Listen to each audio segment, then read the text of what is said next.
Council, yes, I would. Kind of a joint report by staff. And this evening, the intent of tonight's meeting, obviously, is for the council to discuss the process, kind of working with staff to review what process we are going to follow in the analysis and what we're moving through. Noting this has really been a two-year process the Environmental Natural Resources Commission has been working on. It's now coming forward to the council for consideration, and we're kind of tonight looking at the overall system and way for you as a council to make that decision, and what roles each of us as staff members, the community, how you as a council want to proceed along through this process. So in the interests of helping the council, certainly our intent in bringing you tonight was for you as a council to have a discussion, decide on your process. I thought I'd put 3 questions together for you to consider to maybe help you in the discussion tonight. So if we could have the overhead. Those are the 3 items that I thought you as a council, certainly your choice, Mr. Mayor, and council members, well, how you want to discuss, but from a staff standpoint, really these are the items we think you should maybe focus your debate on and discussion tonight. Number 1 is literally what information do you want us as staff to, and what do you need before you make a decision on organized collection? Really kind of focusing in on process. If we know what information you want before, we know all 5 of you have said at the recent meeting you haven't made a decision yet. Okay, what is the information that you want us to gather, and what information do you need before you start making any decisions? And so, second, staff's role. Obviously staff's role is always to gather the facts. And we certainly intend to take that role, and will continue to take that role. But at this point in time, we do not see the role of staff to be an advocate. But do you, are you looking for advocates? Maybe a member of the Environmental Natural Resources Commission, someone to be in favor, someone to be opposed. How do you want that process to work, and thinking through that process? Who do you want to play that role? We certainly don't believe that as staff we should gather facts, provide that information. We can provide you recommendations, but certainly for staff to be an advocate for one position or another is not something that we are proposing. And then third, more importantly, what is that process? How do you wish to get that information necessary before you make a decision? Number 1, we should talk about time frame. At what point in time? There's been lots of different information provided, people claiming that it costs one thing versus costing another, one city versus another, a lot of different facts that have been thrown around on this particular issue, and our public meeting, we noted that there's different information. We think as staff that it's appropriate that we prepare some information. Okay, what kind of time frame are you as a council looking at? You need to inform us as staff, when do you want that, how do you want that? And then, we've said that staff can be involved in that, but do you want a consultant to help gather that information and work towards a goal? Obviously, what goal? And then, or should we as staff simply take a step back, look at the information we have now, but more importantly, gather that facts, gather the information that you need before you consider even adopting a resolution of intent. And so I think if you, from our suggestion as staff, focus in on those 3 items. There's a couple of extras on number 3, but those are the items that from our standpoint, if the council had a discussion on those items, we think we would be able to then prepare a work plan for you, bring it back, and then proceed accordingly. So with that, Mr. Mayor, I know Mr. Coomer, Ms. Finwald have worked much more on this than I have. Certainly our intent this evening was not for this to be a public debate, but more a debate, you as the 5 council members making sure you're on the same page, give us direction as a council, and then we would proceed accordingly. So with that, Mr. Mayor, I'll turn it back to you. Thank you. So, do any of the council members have any kind of comments or thoughts just on the items that Mr. All has laid out? As far as, are there other questions you think we should answer, or Ms. Juniman? Well, first of all, I think we need some information gathered, possibly just by staff, as to what exists in other communities as fact rather than as the anecdotal stuff we hear from people who want versus people who don't want, and what's actually going on in those communities as far as cost and the process they follow for answering complaints and all that type of thing. So we see what the real use is rather than people's anecdotal information. And I do think we should probably try and clarify for the public the answer to why in the world are you doing this, because it came up several times at the October 4th meeting, and it's come up other times when people talk about it, and it's really not all that intricate. It was one of the goals of the Environmental and Natural Resources Commission to look into this, and we asked them to look into our environmental well-being, and if they chose this as a goal, it would seem to me we should pay some attention to it.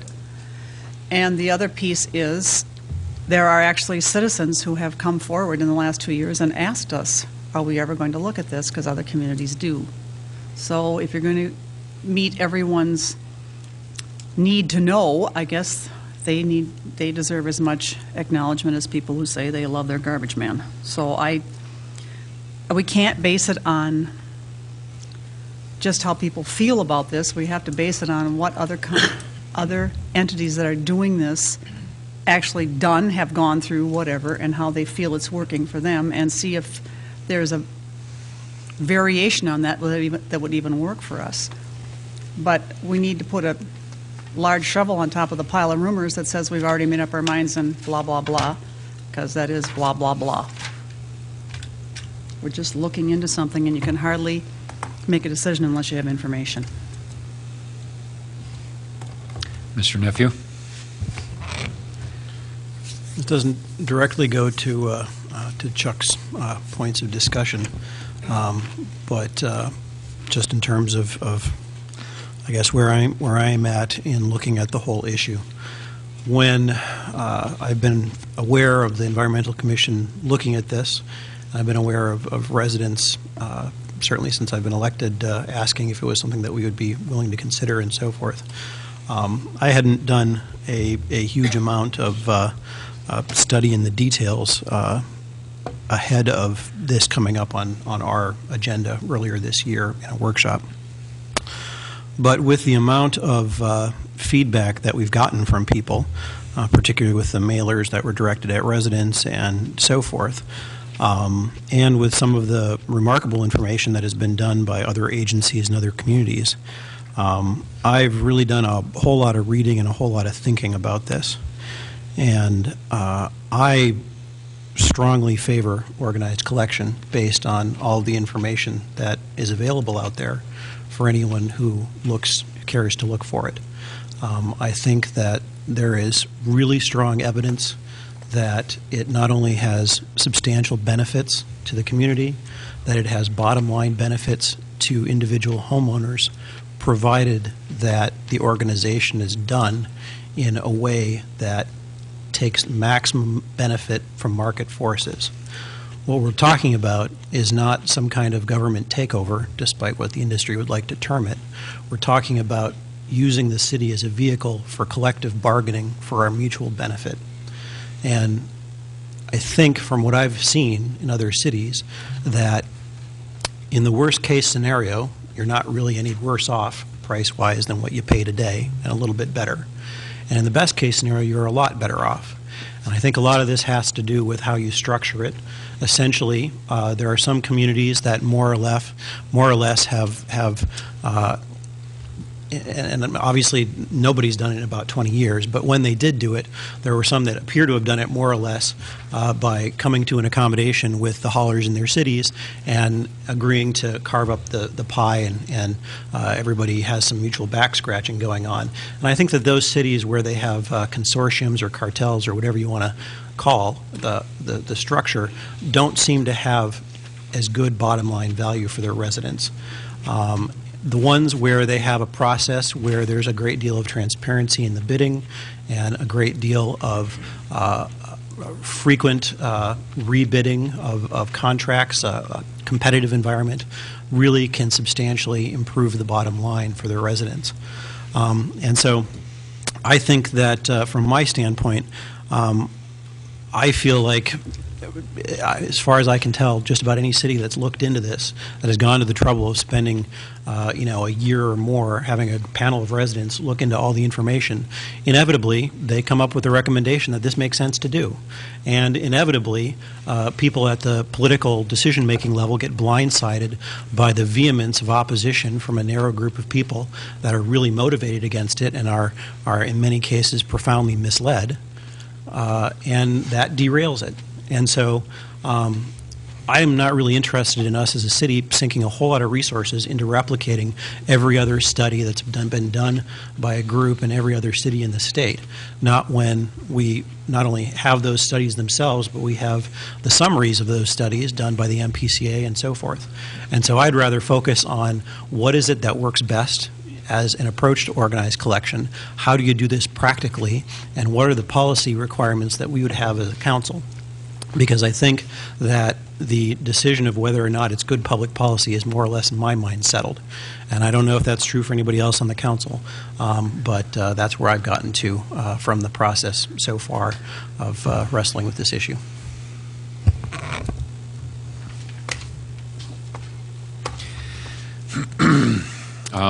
I had a piece published in one of the last monthlies that spoke a little bit about what I thought was appropriate and what wasn't, and so there are some key things that I believe that if we go forward with this that we have to do.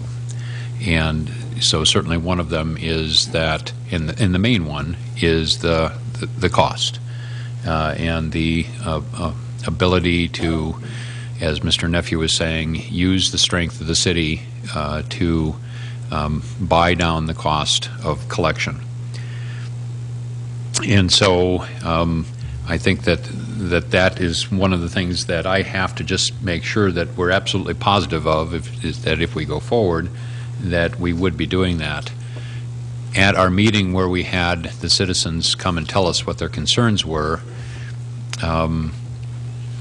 we heard kind of over and over from people that they didn't want government involvement and that they were concerned about cost that we would have. And so Mr. Nephew was talking about the fact that different cities have things set up differently.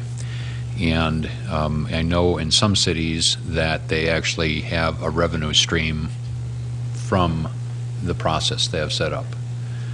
And so, at least from my perspective, that's not what we're talking about. We're talking about setting up a deal here where we do everything we can to put in place a system that is all for the residents of the city. And so, so I see that our involvement is strictly the gathering of a contract, the RFP type of process, and then the monitoring to make sure the contract items are followed through on. And so to me, I will not find it acceptable if there is a view that one of the reasons that we're doing this is so that we have additional revenue available to us, because that's not the point in my mind. The other things that I think are very important that we do need to know are, I've heard from a number of different people that they currently receive one form or another of specialized service. And so I'll just use as an example, a couple that I gathered just by the sound of their voice on the phone as being elderly, and they have a hill in their driveway, and they can't manage to get the container either up or down the driveway. And so I was thinking that down should be pretty easy, you know, it's full of but anyway, their current hauler